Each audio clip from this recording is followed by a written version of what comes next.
அ கடவுள் நம்மளை ஆற்றுப்படுத்துபவரா? இல்லை அ நல்வழிப்படுத்துபவரா? அப்படிங்கிற ஒரு சுவாரஸ்யமான ஒரு கேள்விய எழுப்பி பார்த்துக்கிறேன் நான். That is whether the God guides you or pacifies you. இப்போ நம்ம இருக்கிற இந்த கரண்ட் இந்த மாடர்ன் நவீன சமுதாயத்தில், அதாவது தனி மனிதனை அடிப்படை அழகாக கொண்டு எழுப்பப்பட்ட இந்த சமுதாயத்தில் கடவுளுடைய பாத்திரம் என்னவாக இருக்கிறது அப்படி? அது பெரும்பாலும் அது ஒரு ஒரு ஒரு ஆற்றுப்படுத்துதல்.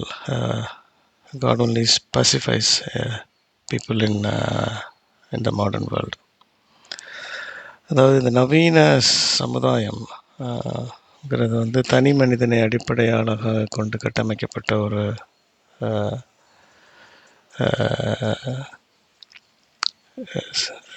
ஒரு சமுதாயம். தன்னுடைய முடிவுகளுக்கு தானே பொறுப்பு. தன்னுடைய முடிவுகளால் விளையக்கூடிய எந்த ஒன்றிற்கும் தானே பொறுப்பு எடுத்துக்கொள்ளக்கூடிய ஒரு சமுதாயம், நவீன சமுதாயம்னு சொல்லலாம்.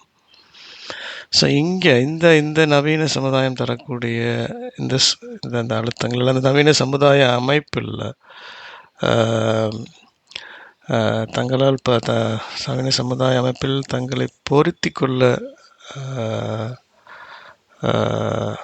முடியாமல் விலகி நிற்பவர்களை ஆற்றுப்படுத்துபவராக கடவுளும் மதமும் இருக்கின்றன என்கிறார்கள். அப்படிங்கிற ஒரு ஸ்டேட்மெண்ட் இருக்குது. ஸோ இப்போது இந்த நவீன சமுதாயத்திற்கு முன்னால், அதாவது தனி மனிதனை அடிப்படையாக கொள்ளாமல் ஒரு குழுவையோ குலத்தையோ அல்லது ஒரு சமுதாயத்தையோ அடிப்படையாக கொண்ட காலகட்டத்தில் கடவுளுடைய பாத்திரம் நல்வழிப்படுத்துதல் தான். ஏன்னா அந்த காலகட்டத்தில் நமக்குன்னு தனியாக ஒரு பெயர் கூட கிடையாது. இப்போ ஒரு கோண்டு சமுதாயம் அப்படின்னு எடுத்துக்கிட்டால் அங்கே இருக்கிற எல்லாருமே கோண்டு தான். அந்த கோண்டு தலைவர் என்ன சொல்கிறாரோ அதை அதுதான் சட்டம் அல்லது அதுதான் விதி. அந்த கோண்டு தலைவரை கைட் பண்ணுறது கடவுள். ஸோ கடவுளுங்கிறதோட பாத்திரம் ரொம்ப பவர்ஃபுல்லான ஒரு பாத்திரமாக இருந்திருக்கப்போ கடவுள் நல்வழிப்படுத்துகிறார் அப்படின்னு. ஸோ இப்போ நவீன சமுதாயத்தில் கடவுள் கடவுளுடைய பாத்திரம் குறைக்கப்பட்டு நல்வழிப்படுத்துபவர் என்ற இடத்திலிருந்து ஆற்றுப்படுத்துபவர் என்ற இடத்திற்கு இறக்கப்பட்டதாகத்தான் எல்லாரும் சொல்கிறாங்க. அது ஏன் நல்வழிப்படுத்துதல்ங்கிறது ஆற்றுப்படுத்துதலை விட சிறந்தது அப்படின்னு ஏன் என்னப்படுகிறது அப்படிங்கிறது அது டிஃப்ரெண்ட் கேள்வி. பட் ஆனால் கடவுளின் பார்த்த ஒரு இது இறக்கப்படுகிறது. நல்வழிப்படுத்துதலிருந்து ஆற்றுப்படுத்துதலுக்கு நவீன சமுதாயத்தில் வந்துட்டார். அப்போ கடவுளுடைய பாத்திரத்தை, கடவுள் அதை கைட் பண்ணுற அந்த நல்வழிப்படுத்துகிற பாத்திரத்தை யார் எடுத்துக்கொண்டார்கள் அப்படிங்கிறத பார்க்கும்போது அரசு அப்படிங்கிற ஒரு அரசாங்கம். ஸோ நவீன சமுதாயம் கடவுளையும் மதத்தையும் அரசாங்கத்தால்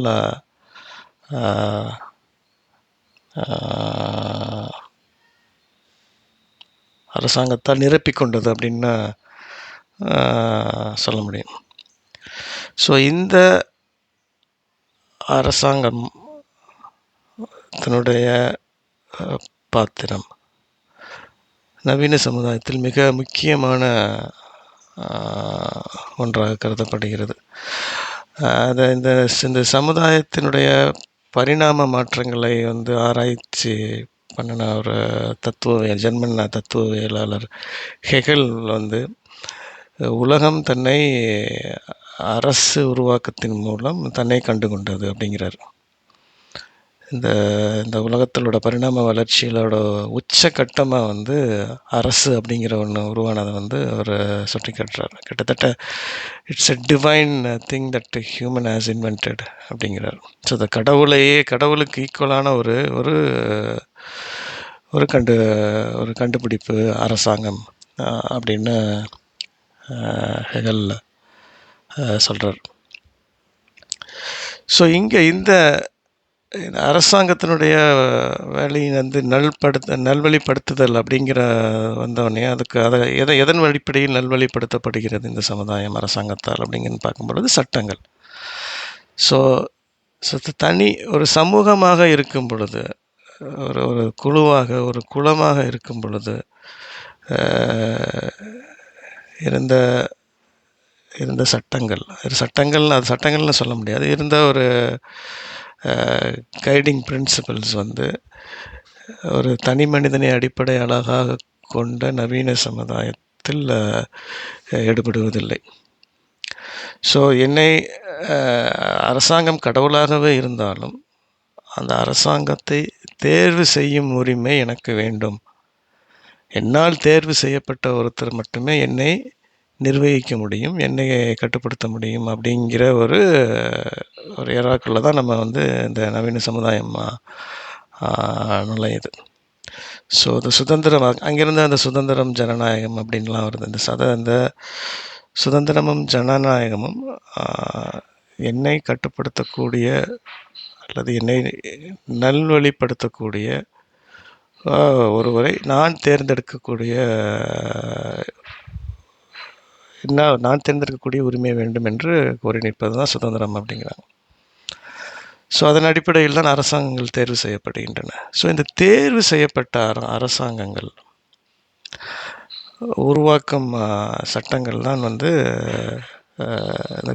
அரசியலமைப்பு சட்டங்கள் என்று சொல்கிறாங்க. அதாவது வந்து சுதந்திரம் வழியாக தான் தேர்வு செய்யப்படும் ஒருவரால் உருவாக்கப்படும் சட்டங்கள் வந்து அரசியலமைப்பு சட்டங்கள்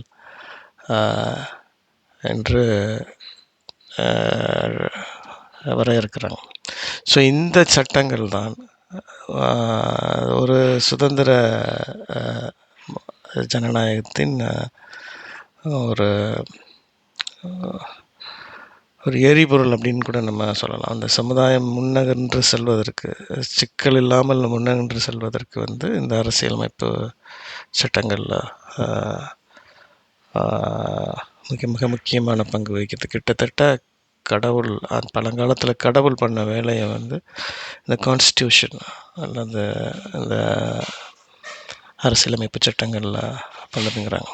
ஸோ உலகம் முழுக்கவே வந்து இந்த குடியரசு அப்படிங்கிறது வந்து, இந்த குடிங்கிறது வந்து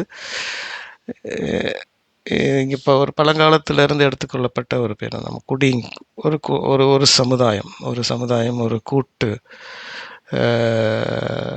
பல்வேறு தரப்பட்ட ஒரு தனி மனிதர்களின் கூட்டமைப்பு தான் வந்து குடி. அந்த குடியை நிர்வகிக்கக்கூடிய அரசை வந்து குடியரசு அப்படிங்கிறாங்க. அந்த குடியரசை முன்னகர்த்தி செல்வது அல்லது குடியரசை நல்வழிப்படுத்தி செல்வது வந்து அந்த குடியரசால் ஏற்றப்பட்டுள்ள அரசியலமைப்பு சட்டம் அப்படின்னு சொல்கிறாங்க. ஸோ அதைத்தான் வந்து நம்ம எல்லா உலகம் முழுவதுமே வந்து ரிப்பப்ளிக் டே அப்படிங்கிறத வந்து நம்ம